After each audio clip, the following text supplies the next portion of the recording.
여러분들과 인사 나누겠습니다. 주의 이름으로 축복합니다. 하나님의 은혜가 가득하기를 축복합니다. 날마다 영혼 몸 강건하십시오. 여러분 인사 나누시기 바랍니다. 네, 어르신들 의자 우리 성도들이 또 헌신해 주셔서 잘 준비해서 배치를 했습니다. 제가 한 주간 동안 이곳 저곳 가구 점을 다 돌아다녔어요. 할 수 있는 만큼. 그리고 이제 고양시에서 그 대한민국 가구 박람회를 지금 하고 있어요. 여기 킨텍스에서 그 가구 박람회를 하고 있는데 가보니까 엄청나게 크더라고요. 근데 거기를 제가 일일이 구석구석 이렇게 다 돌아다니면서 앉아볼 수 있는 것도 괜찮은 거 있나 해가지고 다 일일이 앉아보고 엉덩이 아픈 건 패스, 붙잡고 일어나기 힘든 것도 패스.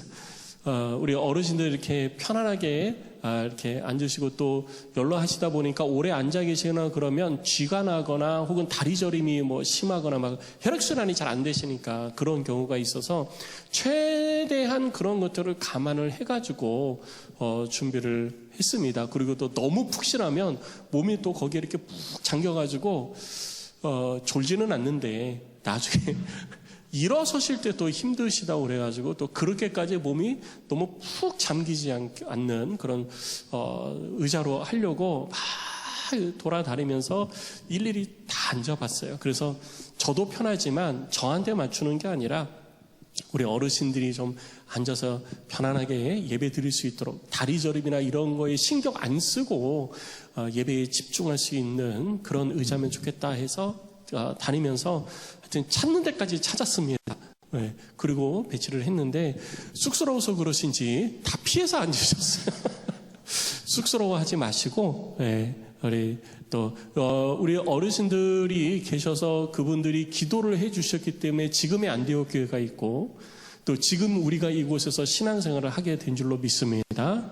그래서 우리가 할 수 있는 만큼 더 잘 섬겨드려야 되는데 또 이런 모습 이렇게라도 또 섬겨드릴 수 있어서 감사드리고요. 쑥스러워하지 마시고 편안하게 앉으셔서 뭐 몸이 편해서 예배에 집중한다라는 것보다는 다리 저림이나 이런 것 때문에 통증 때문에 예배 드리는데 방해가 되지 않았으면 좋겠다. 그런 마음으로 준비를 했습니다. 그러니까 오늘은 쑥스러우셔서 피하셨어도 이제 다음 주부터는 앞쪽으로 오셔서 앉아주시면 되겠습니다.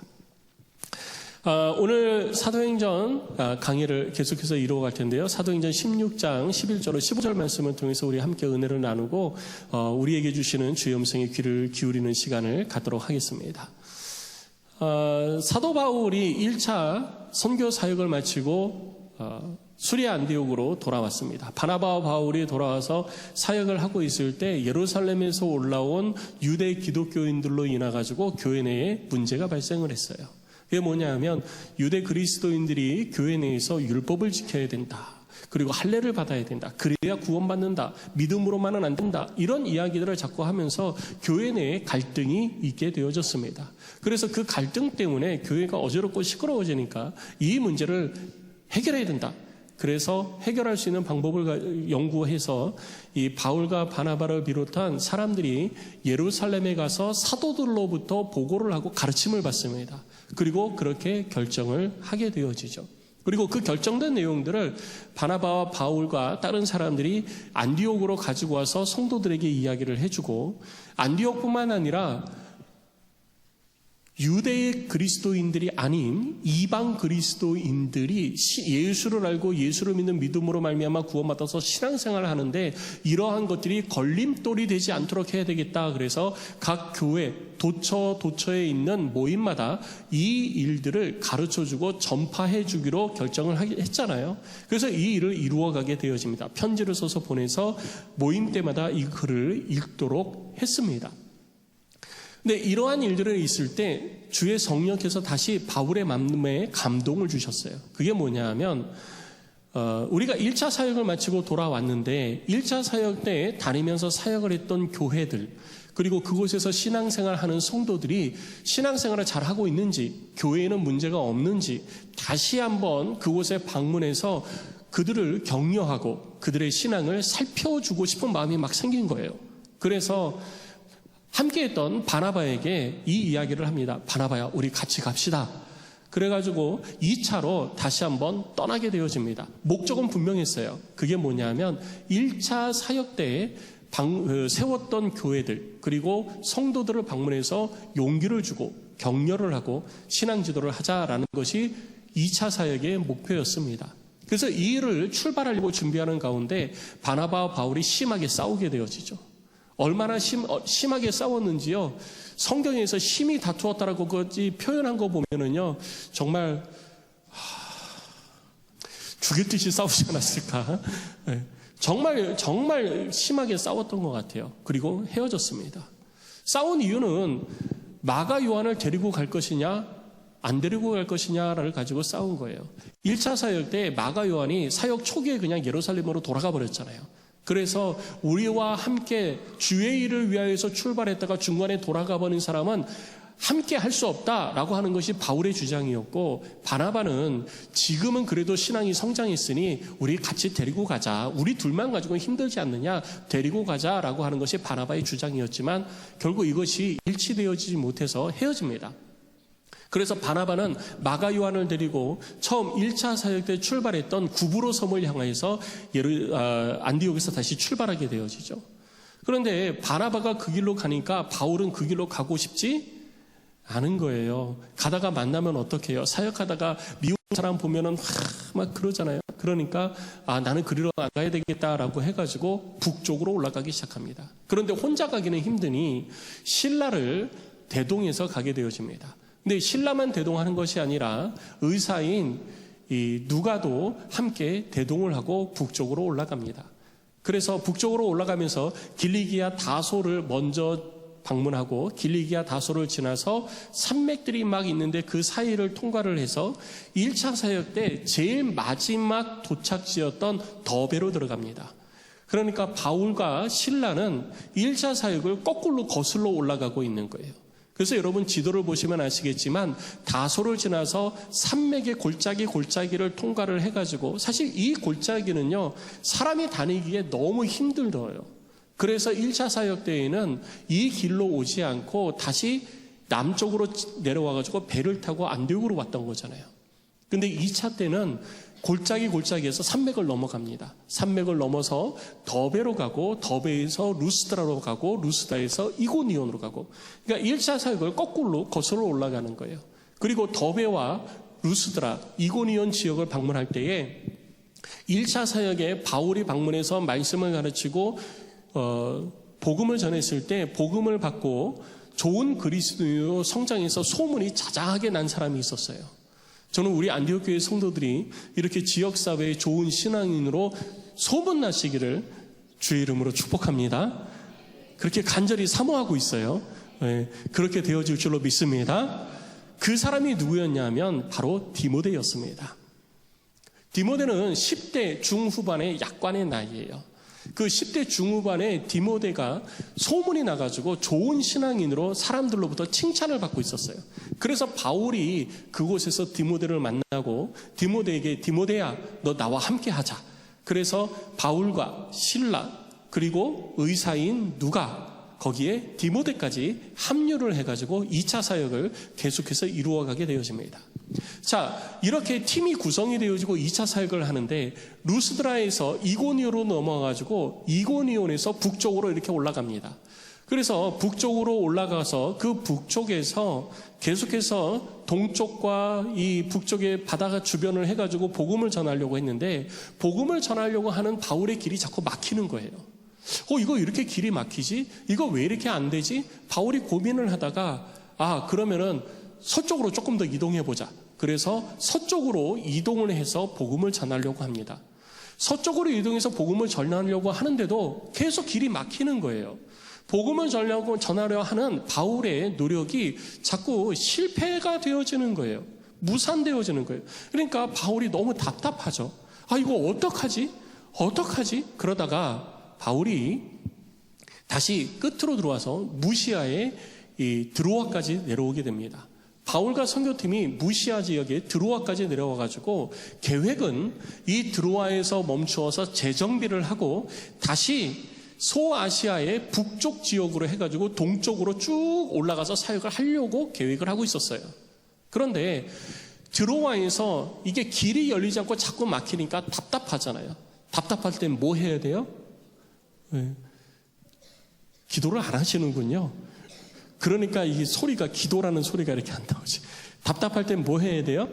네, 기도해야 됩니다. 기도하시기 바랍니다. 네.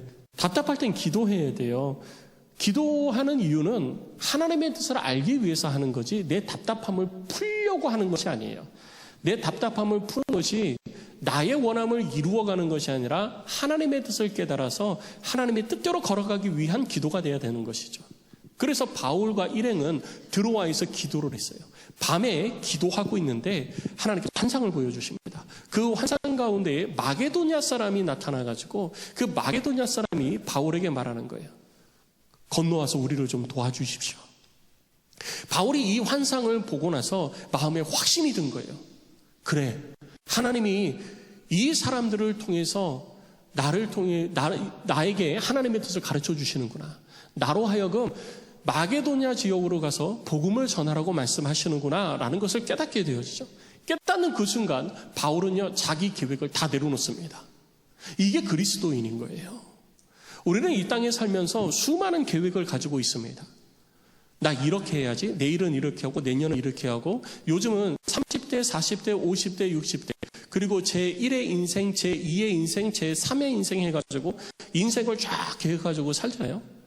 그런데 그렇게 살다가도요, 내가 기도 가운데 말씀을 통해서 하나님의 뜻을 딱 깨달으면요, 그것을 과감하게 내려놓을 수 있고 그것을 과감하게 버리고 하나님께서 보여주신 일들을 위하여서 나의 삶을 드리는 것이, 그것이 바로 그리스도인인 것입니다. 과감하게 하나님의 뜻을 깨달았을 때는요, 내 계획 딱 내려놔야 돼요. 그때서부터 하나님이 일하시기 시작하는 거거든요. 내가 계획한 대로 여러분 다 된다면 얼마나 좋겠어요. 인생을 사시면서 여러분들이 계획한 대로 딱딱 이루어진 때가 얼마나 있습니까? 내가 결혼하면 행복하게 살아야지라는 계획을 가지고 결혼하셨잖아요. 행복하시죠? 대답을 못하시죠. 난 결혼해서 행복해지라고 해가지고 결혼하시죠. 난 결혼해서 불안할 거야 그러면서 결혼하신 분 누가 계세요? 아무도 없습니다. 그래서 결혼해서 너무너무 행복하시죠? 저밖에 없군요. 저는 너무너무 행복해요. 너무너무 행복합니다. 그러니까 우리들이 계획한 대로 늘 다 그렇게 되지만은 않은 거예요. 근데 중요한 것은요, 하나님이 일하시면 반드시 되는 줄로 믿는 것입니다. 하나님이 일하시면 되는 거예요. 그래서 내 계획 내려놓고요, 하나님의 계획에 내 발을 옮겨서 올라서야 되는 거예요. 그때서부터 우리들 앞에 있는 문이 열리기 시작하는 것입니다. 그때서부터 닫혀진 문이 열리고 없는 길이 생겨나고 하나님께서 우리들의 걸음을 선한 길로 인도하심을 경험하면서 삶을 살아가게 되는 것입니다. 이 은혜가 여러분 가운데 있으시기를 주의 이름으로 축원합니다. 그렇게 바울은 이제 하나님의 뜻을 깨닫고 자기 계획을 다 내려놓고 팀을 이끌고 마게도냐로 향하게 되어집니다. 그 마게도냐로 넘어가는 과정이 오늘 본문의 내용이에요. 지금까지 말씀드린 것은 지난주까지 1차 사역을 중심으로 해가지고 있었던 과정들을 말씀드린 거고요. 오늘 본문의 내용에 11절에 기록되어 있는 것처럼 바울은 이제 드로아에서 출발을 해서 넘어가게 됩니다. 드로아에서 출발을 해서 배를 타고 출발을 하는데요. 배를 타고 마게도냐로 넘어갈 때 넘어가는 가운데에 섬이 하나 있어요. 그 섬 이름이 사모드라게입니다. 사모드라게라는 섬이 있고 그 섬을 지나서 쭉 올라가면은 네아폴리가 있어요. 그래서 드로아에서 출발해서 사모드라게를 거쳐가지고 네아폴리로 들어갑니다. 네아폴리에 들어가면 우리가 보통 바다를 건너서 항구에 도착하면 제일 번화한 도시가 어디예요? 항구죠. 그런데 그 항구에 도착한 바울은 내륙 지역에 있는 빌립보로 들어가요. 빌립보는 네아폴리에서 약 16km 정도 떨어져 있는 곳입니다. 16km면 말이 16일이니까 별로 멀지 않네 이러는데요. 우리들이 보통 군대에서 젊은 20대 초반의 청년들이 빠른 걸음으로 걸을 때, 군장을 메고 빠른 걸음으로 막 열심히 땀 뻘뻘 흘리면서 걸을 때가 속도가 4km입니다. 건장한 남자들이 빠르게 걷는, 열심히 걷는 속도가 시간당 4km 정도 걸어요. 그럼 일반적으로 여행하면서 걷는 속도는 2.5에서 3km 정도 됩니다. 그럼 16km면은 최소한 반나절 이상 걸리는 길. 그리고 도로가 지금처럼 평탄하지 않기 때문에 아마 하루 종일 걸어야 도착할 수 있는 그런 지역이에요. 그런데 네아폴리에서 왜 빌립보까지 그렇게 걸어갔을까요? 네아폴리가 큰 도시였을 텐데 왜 마게도냐에 도착한 바울과 그 일행은 빌립보까지 갔느냐? 여러분, 당시에는요, 마게도냐 지역에서 가장 번화한 도시는 네아폴리가 아니라 빌립보예요. 왜냐하면 빌립보 교회는, 빌립보 지역은 BC 357년에 그곳에서 큰 광산이 발견된 적이 있었어요. 금이 나오는데요, 엄청난 금이 쏟아지기 시작을 했습니다. 광산에서. 요즘 중국에서 어마어마한 광산이 몇 개가 발견돼가지고 막 난리가 났잖아요. 관심이 없으시군요. 이 땅에서의 금은 별로 우리들의 관심의 대상이 아닌가 봐요. 그렇죠? 우리에게는 하늘의 소망이 있으니까. 하나님께서 주실 상급을 기대하니까 이 땅의 금과는 비교가 안 되죠? 그래서 이 땅에 금이 많이 나와도 별로 관심이 없고, 그건 내 것도 아니고, 그건 썩어져 없어질 것이니까 우리는 하늘의 소망을 두고 살아가는 그리스도인인 줄 믿습니다. 그렇게 광산이 발견되어지면서 나라들이 침략을 하기 시작했어요. 그때 그 빌립보를 점령한 국가가 알렉산드리아 황제, 아시죠? 헬라의 알렉산드리아 황제의 아버지 되어지는 빌립 2세가 이 빌립보를 점령을 합니다. 그리고 빌립보는 금광도 나왔지만 사면이 산으로 둘러싸여가지고 지리적으로 굉장히 전략적 요충지가 되어집니다. 그러면서 여기가 발전이 되기 시작을 하는 거예요. 여러분, 거기 가면은 금광에 가서 일만 해도 돈이 엄청나대요. 그럼 갈래요, 안 갈래요? 아까 대답 안 했다고 그래서 대답 안 하지 마시고요. 저기 가서 일하면 돈 많이 준대요. 월급 많이 준대요. 그럼 가실 거예요, 안 가실 거예요? 보통 가잖아요, 일반적으로. 그러니까 사람들이 그리로 몰려들기 시작한 거예요. 사람들이 많이 몰려드니까 경제적으로 발전을 하고 부흥을 하기 시작하는 거예요. 그래서 네아폴리는 빌립보로 가기 위한 거쳐가는 중간 지점이 되어진 거지, 네아폴리는 별로 그렇게 사람들의 관심을 받지 못했던 거예요. 그러다가 그 BC 42년에 로마에 의해서 빌립보가 점령이 되어집니다. 그런데 로마가 점령했을 때에는 황금이 이미 다 캐져가지고 아무것도 없었어요. 아무것도 없는 거예요. 근데 사람은 이미 많이 살고 있고 전략적으로 굉장히 중요한 요충지였거든요. 그러니까 이거를 그냥 무산시키면 다른 나라가 들어와서 여기를 차지하면 문제가 생기잖아요. 그래서 로마에서 이 빌립보 지역을 면세 지역으로 선언을 합니다. 면세니까 물건을 사고 팔고 수입을 얻고 하는 데에 세금을 안 걷는 거예요. 그러면 장사를 하려면 어디 가서 해야 돼요? 빌립보 가서 해야 되는 거예요. 그래서 세계의 장사꾼들이 다 몰려들고 거기에서 물건을 사도 세금이 안 붙으니까 물건값이 싸요. 그러니까 사람들이 전부 다 빌립보로 몰려오고 빌립보가 경제가 확 활성화된 거예요.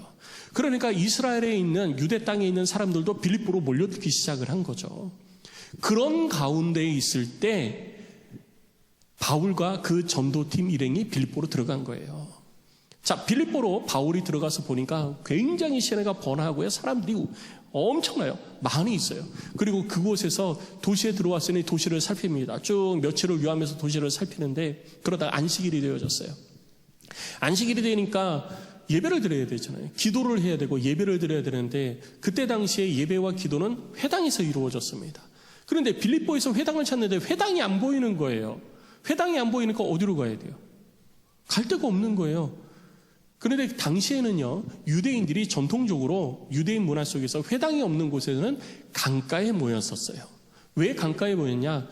이스라엘이 멸망하고 바벨론으로 포로로 끌려갔을 때 그곳에는 하나님의 성전이 없었습니다. 그들은 바벨론에서 바벨론 강가에 모여서 하나님을 찬양하고 예배하는 시간들을 가졌었어요. 그래서 성전이 없고 회당이 없는 곳에는 항상 이스라엘 백성들이 강가에 모여서 하나님 앞에 기도하고 예배하는 시간을 전통적으로 이렇게 전통에 따라서 갖고 있었던 거죠. 그래서 바울도 회당을 못 찾으니까 강가로 나간 겁니다. 강가로 나가서 기도하려고 나갔는데 가서 보니까 여인들이 모여가지고 막 이야기를 하고 있는 거예요. 무슨 얘기를 했는지는 모르겠지만 막 이야기를 하고 있어요. 사람이 모여 있으니 바울이 가서 복음을 전하잖아요. 그래서 가서 복음을 전했는데 그 가운데, 그 여인들 가운데 루디아라는 옷감 장사가 한 명 있었어요. 자색 옷을 판매하는 옷감 장사가 있었는데 이 사람은 하나님을 섬기는 자였어요. 하나님을 섬기는 루디아라는 여자가 있었는데, 하나님을 섬긴다라는 표현은요, 이스라엘 백성들에게는 안 붙입니다. 이스라엘 사람들에게, 유대인들에게는 하나님을 섬긴다라는 표현을 안 해요. 왜? 그들은 하나님의 백성이기 때문에. 그럼 누구에게 하나님을 섬긴다는 표현을 쓰느냐? 이방인들에게. 그러니까 루디아는 이스라엘 유대인이 아니라 이방인 여자예요. 이방인 여자고 뭐하러 그러면은 이곳까지 왔을까요? 돈 벌러 온 거예요. 돈 벌러 온 거예요. 돈 벌러 왔지만 하나님을 섬기는 여자였어요. 이 여자는 장사를 어디에서 했느냐? 두아디라에서 했어요. 두아디라가 어디냐면요, 여러분, 그 빌립보 근처가 아니고 두아디라는 다시 터키 쪽으로, 안디옥 쪽으로 내려가야 돼요. 한참 내려가가지고 중부 지역에 위치해 있는 거예요. 여자 몸으로, 그러니까 빌립보에서 물건을 사가지고 두아디라로 가서 장사를 하는 여인이에요. 그러니까 물건을 살 때 세금을 안 내니까 싸게 사잖아요. 그러니까 싸게 사서 두아디라에서 파는 여인이에요. 그러니까 집은 빌립보에 있는 거죠. 그러니까 그곳에 있을 때 여인들이 모여가지고 막 얘기하고 있는데 바울이 와가지고 복음을 전한 거죠. 순간 하나님께서 루디아의 마음을 확 열어주십니다. 그 전에도 하나님을 섬기는 자였지만 하나님의 말씀을 들을 때 주께서 그 마음문을 열어주셔서 말씀 앞에 예수 그리스도를 주로 영접하게 되었습니다. 예수를 주로 영접한 루디아는요, 이거를 혼자 가지고 있는 게 너무 안타까운 거예요. 그래서 자기 집에 가서 바울을 통해 가지고 복음을 전하게 하고, 그리고 가족이 다 예수를 영접하고 그 가족이 믿는 가족으로 바뀌어지게 되어집니다. 그리고 루디아는 온 가족이 그렇게 믿게 되었으니 바울에게 오늘 본문 15절 말씀에 기록된 것처럼 이렇게 제안을 하는 거예요. 뭐라고 제안을 하냐면, 만일 나를 주 믿는 자로 알거든. 이 말은 뭐냐면요, 당신이 주를 위해서, 주를 알고 예수 그리스도를 믿는 믿음으로 말미암아 하나님의 명령을 따라 주의를 하고 있지 않습니까? 그런데 나도 예수를 믿는 여인이 되어졌고 나도 주를 위해서 삶을 사는 사람이 되어졌으니, 내가 주를 위해서 사는 사람이라고 당신이 나를 그렇게 인정한다면 나도 주를 섬기는 자가 되게 하소서. 주를 섬길 때 내가 구체적으로 주를 섬길 수는, 어떻게 섬겨야 되는지는 잘 모르지만 내가 할 수 있는 것으로 하기를 원합니다. 그러니 내 집에 들어와서 당신이 이곳 빌립보에 있는 동안에는 내 집에 머무르십시오라고 이야기를 하게 되어지죠. 그리고 바울과 그 일행이 그 빌립보에 있는 동안에는 바로 이 루디아 여인의 집에 머물게 되어집니다. 이것이 본문의 내용이에요. 그럼 본문의 내용을 통해서 하나님께서 우리에게 주시는 뜻은 무엇일까요? 하나님은 우리에게 무슨 말씀을 하고 계시는 것일까요? 두 가지를 살펴보기를 원합니다. 먼저 첫 번째는요, 첫 번째 우리가 기억해야 될 것은 하나님은 주의 말씀을 듣는 자들의 마음을 열어주신다는 것입니다. 이 땅에서 우리들이 삶을 살면서 우리들은 많은 이야기를 듣습니다. 그리고 우리들의 인생 가운데 고난도 있고 환난도 있고 어려움도 있습니다. 누가복음 24장에는 예수 그리스도의 십자가의 죽으심과 부활하심을 경험한 제자들이 3년 동안 쫓아다녔던 그 예수님이 십자가에서 죽으시고 부활하셨는데 예수님을 아주 구체적으로 만나지를 못한 거예요. 그러니까 내가 어떻게 해야 될지 모르는 거예요. 3년 동안 쫓아다닌 그 예수님이 이제는 우리들 곁에 없다고 생각을 한 거죠. 눈에 안 보이는 거예요. 뭘 어떻게 해야 될지 모르겠어요. 그래서 그들은요, 우리가 일단 잘하는 거 하자. 그들이 잘하는 게 뭐예요? 네, 물고기 잡는 거예요. 그래서 바다에 가서 물고기 잡고 있었어요. 그때 예수님께서 제자들을 찾아오셔서 그들에게 물고기 잡는 그들을 향하여서 물고기를 풍성하게 잡게 하시면서 그들에게 자신이 예수라는 것을 가르쳐 주십니다. 부활하신 주님이라는 것을 그들 가운데 드러내 주시는 거예요. 그리고 그들을 무트로 오게 해서 무트에서 예수님께서 생선을 잡으시고 밥을 해서 함께 식탁 교제를 합니다. 그러면서 주께서, 성경을 보면 주께서 말씀을 나누어 주시는데 그 말씀을 나눌 때 하나님께서 제자들의 마음을 열어주셨다라고 표현하고 있는 거예요. 하나님의 말씀을 들을 때 우리들의 마음문이 열려지게 된다는 것을 기억하시기 바랍니다. 그래서 우리는요, 내 마음에 힘들고 어려움이 있을 때, 내 마음이 딱 다쳐가지고 괴로울 때, 내 마음에 근심이 있고 걱정이 있고 갈등이 있을 때, 내 마음에 편안함이 사라졌을 때, 우리는 사람의 말이 아니라 하나님의 말 앞에 겸손히 서야 되는 것입니다. 우리는 그렇게 어려움이 있을 때 사람의 위로를 찾아다닙니다. 이 사람한테 가서 위로받고, 저 사람한테 가서 위로받고, 이 사람은 또 다른 사람한테 가서 위로를 끊임없이 받습니다. 그런데 이 사람 저 사람 찾아다니면서 위로를 받는 이유는 이 사람의 위로가 나에게 완전한 위로가 되지 않기 때문이에요. 그래서 옆에 사람 또 찾아가는 거죠. 그래서 그 사람을 통해서 위로를 받지만 그 위로도 내 마음에 여전히 갈급함이 있는 것이죠. 그래서 또 다른 사람을 찾아가는 거예요. 사람의 위로는요, 그렇게 우리들의 마음 가운데 갈급함을 계속 있게 해주는 거예요. 그 순간, 잠깐, 아유, 힘들지요. 그러면은 진짜 위로받는 것 같아요. 그런데 그 순간이 지나가면요, 여전히 마음 가운데 그 어려움으로 인하여서 누군가 또 나를 위로해 줄 사람이 없을까라고 또 찾게 되어진다는 거죠.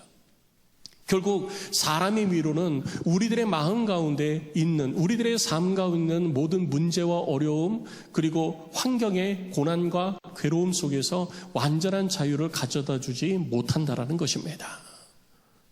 그러나 예수 그리스도를 믿는 믿음을 가지고 있는 성도 여러분, 이 땅에서 주를 섬기는 삶을 살아가고 있는 안디옥 교회 성도 여러분, 우리가 하나님의 말씀 앞에 설 때에 주께서 말씀으로 우리를 위로하여 주시고 우리의 모든 것을 온전히 치유하여 주시는 줄로 믿습니다.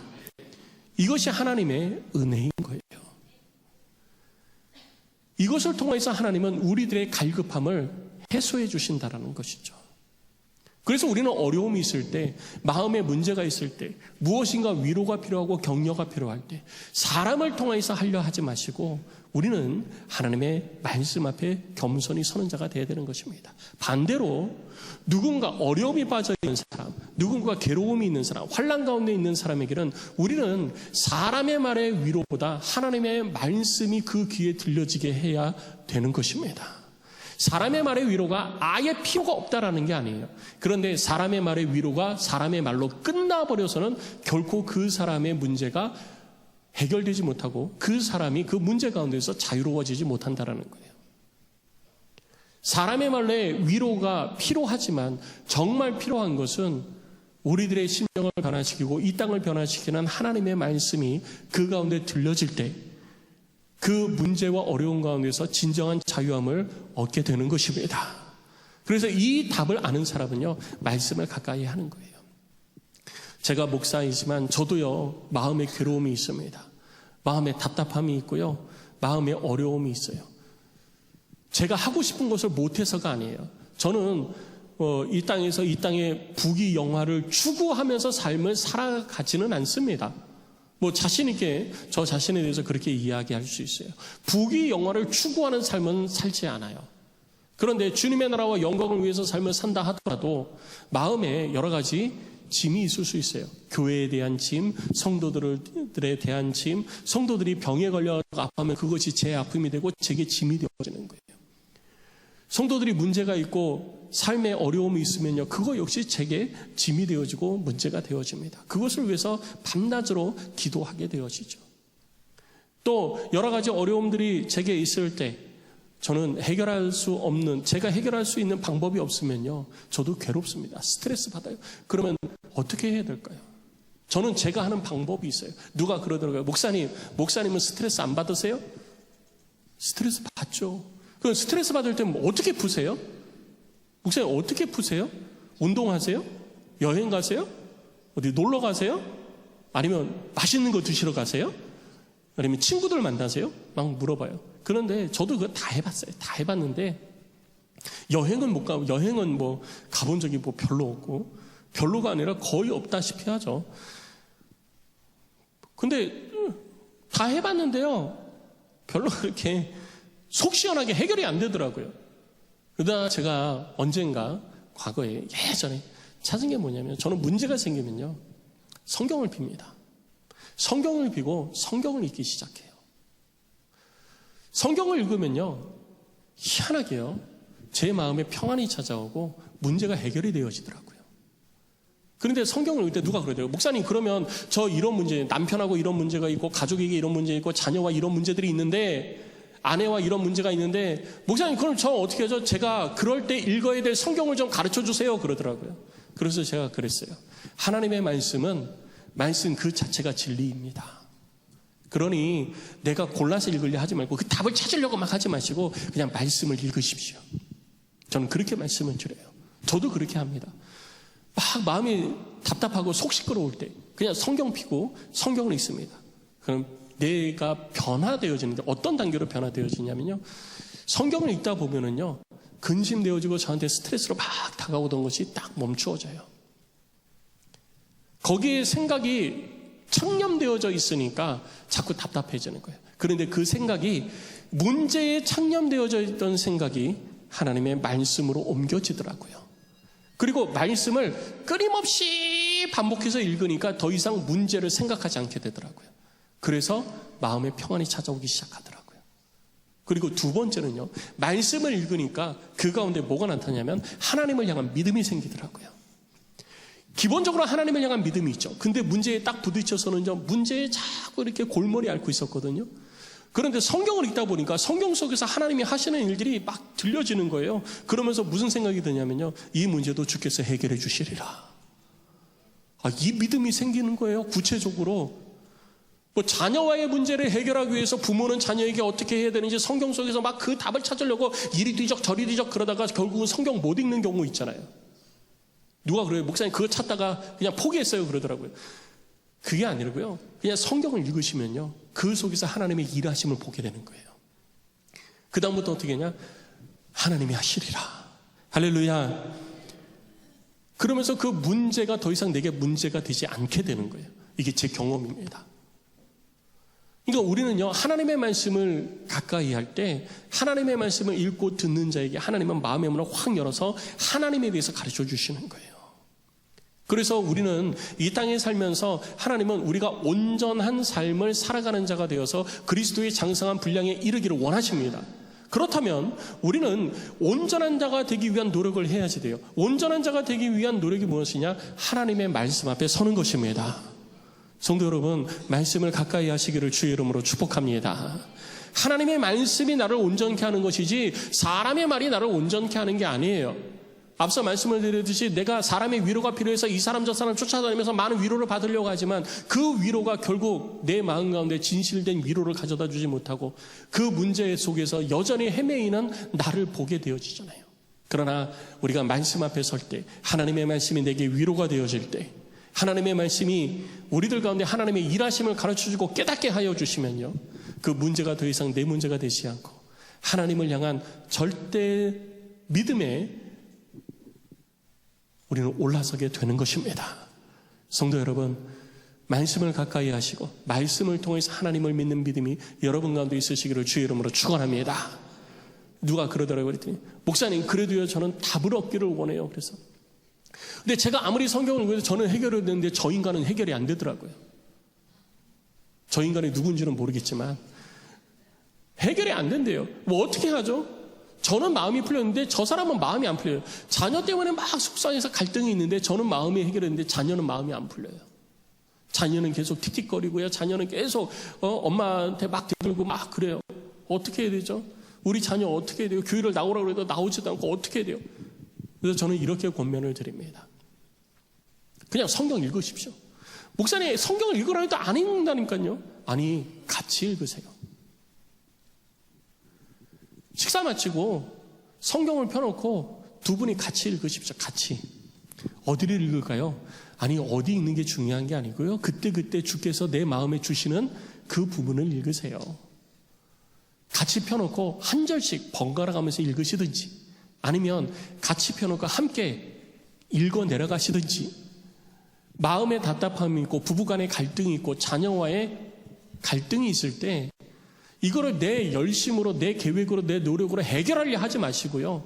말씀 펴놓고 함께 말씀을 읽으십시오. 신앙이 있으니까 아예 신앙생활을 안 하는 게 아니라 신앙이 있으니까 우리 함께 성경 읽읍시다. 그리고 말씀을 읽으시고, 그것도 안 한다고 그러면 일단 말씀을 틀어놓으십시오. 그리고 집사람이 먼저 성경을 읽는 모습을 보여주십시오. 말씀이 답입니다. 저는 그렇게 말씀을 드려요. 그리고 이렇게 해서 문제가 해결된 집들이 많아요. 하나님의 말씀이 우리들 가운데 있을 때 그 말씀은 살아 운동력 있는 말씀이 돼서 우리들의 삶을 변화시켜 주시는 것입니다. 그러니 성도 여러분, 말씀을 가까이 하시는 안디옥의 성도들이 되시기를 주의 이름으로 축원합니다.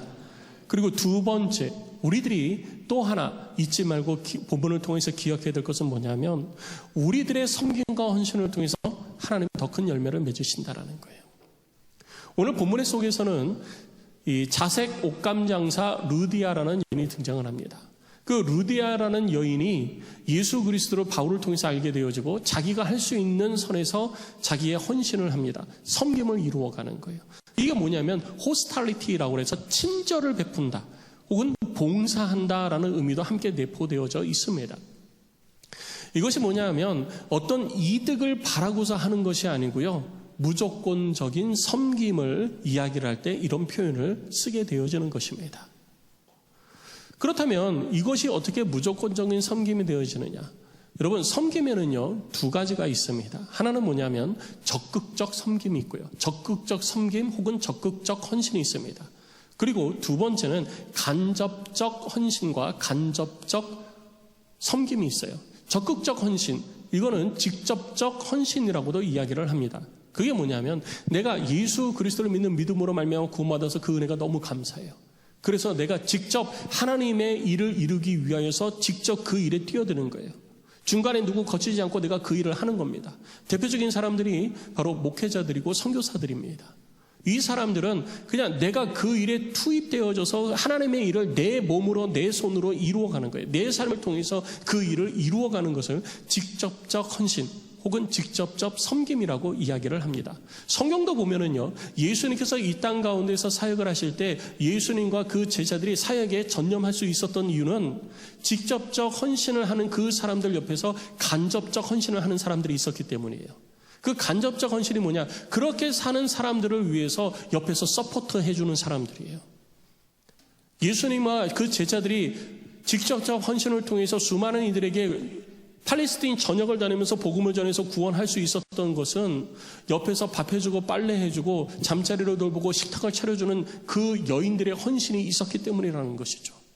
그리고 예루살렘에 올 때마다 예수님과 그 제자들에게 잠자리를 제공하고 숙식을 제공했던 마리아와 마르다, 그 집에 헌신이 있었기 때문에 예수님께서는 팔레스타인에 계시면서 여러 사역들을 힘있게 하실 수가 있었던 것입니다. 오늘 이 세대 가운데에도 우리들의 삶 속에 이렇게 직접적 헌신과 간접적 헌신 혹은 섬김을 이루어가는 아름다운 헌신자들이 있습니다. 그래서 하나님의 일들이 우리들 가운데에 일어나게 되고 아름답고 풍성한 열매가 더 구체적으로 맺혀지게 되어지는 거예요. 오늘 본문의 말씀에서는 사도 바울이 등장하고 있지만 사도 바울만 움직인 게 아니잖아요. 사도 바울을 도와서 사도 바울이 그렇게 복음을 전하고 사람들을 주께로 인도하도록 하기 위하여서 옆에서 돕는 사람들이 있었어요. 가장 먼저 돕는 사람들이 바울과 함께한 팀원들입니다. 실라가 있고요, 누가가 있고요, 그리고 디모데가 있었습니다. 그리고 그들이 맡겨진 사역을 잘 감당하도록 하기 위해서 옆에서 간접적인 서포터를 해준 사람들이 누구냐? 바로 루디아와 그 집안 사람들이라는 거예요. 그들이 하나가 되어져서 직접적으로, 어떻게 보면 루디아와 그 집안 사람은 직접적으로 하나님을 섬긴 건 아니에요. 주를 위해서 내가 내 몸을 드리겠다, 주를 위해서 내가 이렇게 하겠다, 그런 건 아니에요. 어떻게 보면 눈으로 보이는 것은 사람을 도운 거예요. 사람을 섬긴 겁니다. 그런데 그들의 섬김이 있었고 헌신이 있었기 때문에 아름답고 풍성한 열매가 빌립보에서 맺혀질 수 있었다라는 것이죠.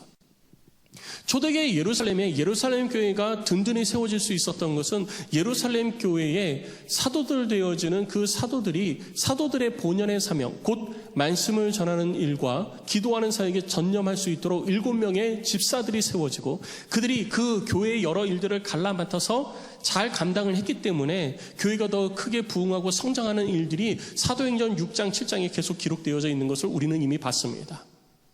이러한 것들이 직접적 헌신과 간접적 헌신이 함께 어우러져서 하나님의 일을 이루어가고 하나님의 뜻을 세워갈 때 하나님의 교회를 더 든든히 세워져가게 되는 것입니다. 그러니까 나의 헌신이 필요 없는 게 아니라 나의 헌신이 너무나도 중요하다는 거예요. 바울이 이 루디아의 집에 머물게 되어지면서 우리는 생각할 수 있는 게 있습니다. 아, 바울이 이제 식사 문제가 해결됐구나. 잠자리가 해결되어졌구나. 그리고 루디아가 섬기는 그 섬김으로 인해서 선교비가 절약될 수 있었겠구나. 그런데 다음 주, 다다음 주 이제 계속 살펴보겠지만요. 바울이 빌립보에서 사역을 하다가 신라와 함께 감옥에 갇히잖아요. 감옥에 갇혔다가 풀려났을 때 이 바울과 신라와 선교팀이 머무른 데가 어디냐면 바로 루디아의 집이었어요. 감옥에 갇혀서 고난당하고 어려움 당하고 지친 육신, 피곤한 육신을 다시 회복할 수 있는 장소가 있었다라는 거예요. 이 장소가 있는 것하고 없는 것하고는 너무나도 큰 차이가 납니다. 그래서 우리들의 삶 가운데도요, 이런 직접적 헌신과 간접적 헌신을 통해서 하나님의 일들이 이루어지고 있다는 것을 우리는 알아야지 되는 거예요. 그리고 이것에 대해서 예수님께서는 마태복음 25장 말씀을 통해서 우리들 가운데에 모든 것들을 단 하나도 주를 위하여서 섬김과 헌신을 이루어가는 그 어떤 것도 주님은 잊지 않고 기억하시고 하늘의 상급으로 갚아주시겠다고 말씀을 하셨습니다. 예수님께서 이 땅에 오셔서 십자가에서 달려 죽으시고 죄인의 이름으로 죽으셨어요. 죄인의 이름으로 죽으셨지만 하나님께서 그를 죽은 가운데서 다시 살리셨고 하나님의 나라 영광의 보좌 우편에 앉게 해주셨습니다. 그리고 이 땅에 다시 오신다 약속을 해주셨고 예수님께서 이 땅에 다시 오실 때에는 죄인으로 오시는 것이 아니라 영광의 왕으로 오신다고 약속해 주셨습니다. 우리 주님은 영광의 왕으로 이 땅에 다시 오실 줄로 믿습니다. 근데 그 영광의 왕으로 이 땅에 다시 오신 주님께서 그 심판의 날에 우리를 심판하시는데요. 요한계시록 1장에서는요, 우리들이 행한 대로 갚아주신다고 말씀을 하셨습니다. 그리고 마태복음 25장에서 우리들의 행한 대로 갚아주실 때 어떤 행함은 대로 갚아주시느냐? 옆에 사람에게 냉수 한 그릇 떠준 것. 예수님께서 마태복음 25장에서 그렇게 말씀하시잖아요. 내가 옥에 갇혀 있을 때 나를 위하여서 수고를 아끼지 않았다. 내가 굶주릴 때 먹을 것을 갖다 주었고 내가 목마를 때 마실 것을 가져다 주었고 내가 헐벗었을 때 네가 나를 위해서 옷을 주었다. 그래서 내가 너의 섬김과 헌신을 기억한다. 그때 그 사람은 이야기를 합니다. 내가 언제 그랬습니까? 라고 이야기를 하죠. 그때 주님이 그러시는 거예요. 네가 네 형제 중에 지극히 작은 자 하나에게 행한 것이 바로 내게 행한 것이다. 하물며 주님의 나라와 영광을 위해서 자기의 삶을 드리고 수고를 아끼지 아니하는 직접적 헌신을 하는 사람을 위해서 수고와 헌신을 아끼지 아니하는 봉사와 섬김을 아끼지 아니하는 그 헌신을 주님이 왜 기억하지 못하시겠습니까? 주님은 그 모든 것들을 기억하시고 단 하나도 빼놓지 않고 우리들 가운데 하늘의 상급으로 갚아주시는 것입니다. 성도 여러분, 이 하나님의 계획하심과 하나님의 일하심을 바라보시고 믿고 나아가시기를 주의 이름으로 축복합니다. 그러니 우리들의 삶 속에 우리는 작던 크던 주를 위한 헌신과 섬김을 계속 이루어 가야지 되는 거예요. 여러분들이 저한테 목사님 오늘 점심에 뭐 하세요? 어떤 분이 점심에 뭐 하세요? 밥 차려 먹어야죠. 목사님 밥 차려주시고 제가 사드릴 테니까 오후에 뭐 하세요? 뭐 어디 갑니다. 밥 차려 드시지 마시고 제가 해드릴 테니까 식사하시고 그리고 제가 모셔다 드릴게요. 그럴 때가 있어요. 뭐 매번 그런 건 아니고 그럴 때가 있어요. 그러면 저는 너무 편하게 그 다음 일들을 준비를 하는 거예요. 그 다음 일 너무 편하게 준비하는 거죠. 내가 육체가 편하고 밥을 안 차려서 즐거운 게 아니에요. 여러분들이 어떻게 생각하실지 모르겠지만 저는 제가 손수 밥을 차려서 먹지 않아서 밥 차리고 먹고 설거지하고 그걸 안 해서 즐겁고 편한 게 아니고요. 그 다음에 내가 해야 될 주를 위해서 말씀을 전하고 어딘가 가가지고 복음을 전하고 하는 일들을 내가 충분하게 준비할 수 있는 것에 저는 너무 감사하고 그게 너무 기쁜 거예요. 그래서 그런 섬김이 있을 때 저는 그를 위해서 기도할 수밖에 없고 그 성도에게 하나님의 은혜와 복이 임하기를 하나님 앞에 간구할 수밖에 없는 것입니다. 이것이 하나님의 일들을 이 땅 가운데 이루어가는 우리 공동체의 방법이라는 것이죠. 그것은 굳이 담임 목사만을 위한 것이 아닙니다. 그런 교회에 앞장서서 주의 일을 위해서 일하는 헌신하는 사람들을 위해서 모든 것들이 이루어져야 되는 것이죠. 목회자들과 장로님들, 그리고 여러 팀장들, 그들이 맡겨진 일에 집중할 수 있도록 옆에서 돕고 서포트하는 사람들이 있기 때문에 교회가 더 든든히 세워져 가는 것입니다. 그런데 이렇게 할 때 가끔 그래요. 뭐냐면, 목사님, 저는 저 사람처럼 헌신할 수가 없어요. 그런 이야기를 들을 때가 있습니다. 저 사람은 저렇게 헌신하는데 저는 무릎이 아프고요, 허리도 아프고요, 저는 그래서 그렇게까지는 못해요. 못하면은 어떻게 하느냐? 아무것도 안 해. 저는 저 사람처럼 못하기 때문에 저는 안 해요. 근데 주님은요, 그걸 원하시는 게 아니에요. 내가 할 수 있는 것만큼 주를 위해서 섬김과 헌신을 삶 속에 이루어가는 것을 원하시는 것입니다. 예수님께서 성전에서 기도하고 예배하고 헌금을 드리는 사람들에게 말씀하셨던 것을 기억하시죠? 예수님께서 칭찬하신 것은 2렙돈을 드린 과부를 칭찬하신 것이지 많은 예물을 드리는 바리새인을 칭찬하신 게 아니에요. 내가 할 수 있는, 내 환경 속에서 내가 할 수 있는 것을 통해서 주를 섬기는 것을 주님은 기뻐하시는 것입니다. 문제는 우리는 인간의 눈으로 자꾸 바라보면서 교회 안에서 사역을 할 때에도 저 사람은 저렇게 하는데 나는 저렇게 못해. 나는 아무것도 못하네. 아니, 아무것도 못하긴 왜 아무것도 못해요? 내가 안 하는 거지. 주께서 내게 주신 은혜, 내가 할 수 있는 범위 내에서 내가 전심을 다해서 주를 섬기듯이 내가 사람을 섬기고 주의 종을 섬기고 여러 교회 지도자를 섬기고 이 땅의 영혼들을 섬겨가는 것, 주께서는 반드시 기억하시고 하늘의 상급으로 갚아주시는 것입니다. 그러니 여러분, 비교하지 마시고요, 내가 할 수 있는 만큼 주를 위해서 수고와 헌신을 아끼지 아니하므로 하나님의 나라의 아름다운 열매가 이 땅 가운데 풍성히 맺혀지는 근원점이 되시기를 주의 이름으로 축복합니다. 저는 여러분들이 하나님 앞에 섰을 때요, 아유 잘했다 착하고 충성된 종아, 네가 많은 것을 나에게 헌신했구나. 그런데 그 많은 것은 내 기준이 아니라 주님의 기준이잖아요. 내 기준은요, 우리들이 기준으로 생각하면요, 돈 많아야지 되고요, 재산 많아야지 되고요. 아니에요.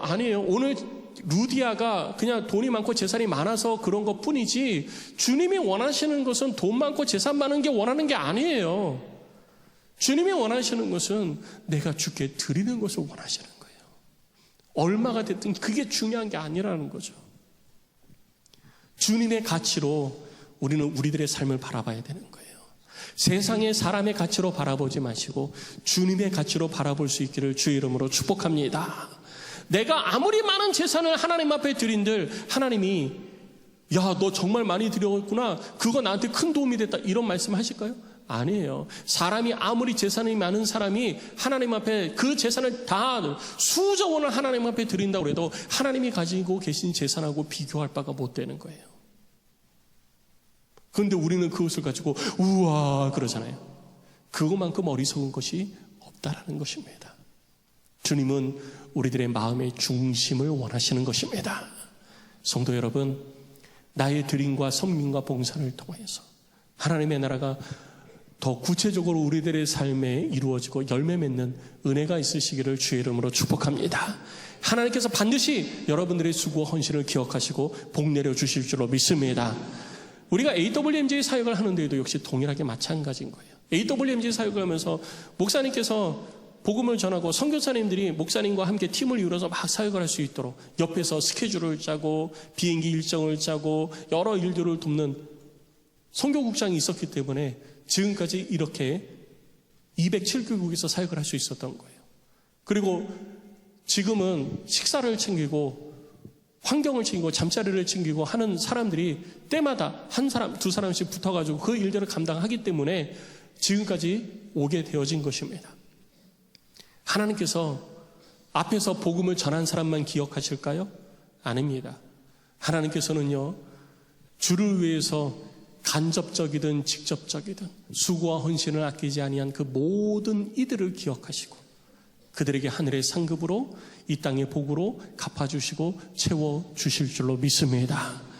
여러분들이 더욱더 하나님 앞에서 내가 어떻게 살아야지 마음에 다짐하시고 결단하시고 그 결단한 대로 여러분들의 삶의 걸음을 이루어 가시기를 주의 이름으로 축원합니다. 우리 시간 함께 찬양하고 기도하겠습니다. 우리 찬양하고 기도할 때 우리 두 가지 기도 제목 가지고 우리 함께 찬양하고 기도합니다. 먼저 첫 번째는요, 주여, 주의 말씀을 들을 때 내 마음의 문이 열려서 주의 뜻을 깨닫게 하여 주시고 내가 온전한 그리스도인으로 자라가게 하여 주시옵소서. 하나님의 말씀이 나를 변화시켜 주실 줄로 믿습니다. 주여, 말씀을 더 가까이 하는 자가 되게 하소서. 여러분 스스로 기도하십시오. 옆에 사람이 성경 읽는 거 나하고 아무 상관없습니다. 내가 성경 읽어야지 돼요. 내가 말씀을 가까이 해야 되는 것입니다. 하나님의 말씀이 내게 더 가까워지게 하여 주옵소서. 여러분 더 노력하시기 바랍니다. 그리고 두 번째, 나의 성인과 헌신이 헛되지 않음을 주님 내가 믿습니다. 직접적이든 간접적이든 하늘의 상급을 기대하고 바라며 하나님의 일하심을 믿고 나아가는 자 되게 하옵소서. 히브리서 11장 6절 기억하시기 바랍니다. 하나님 앞에 나아가는 자는 그가 계신 것과 마지막 때에 상 주시는 이심을 믿어야 할지니라. 우리의 주를 향한 믿음은 이런 믿음이 돼야 되는 거예요. 하나님의 살아계심을 믿으시기 바랍니다.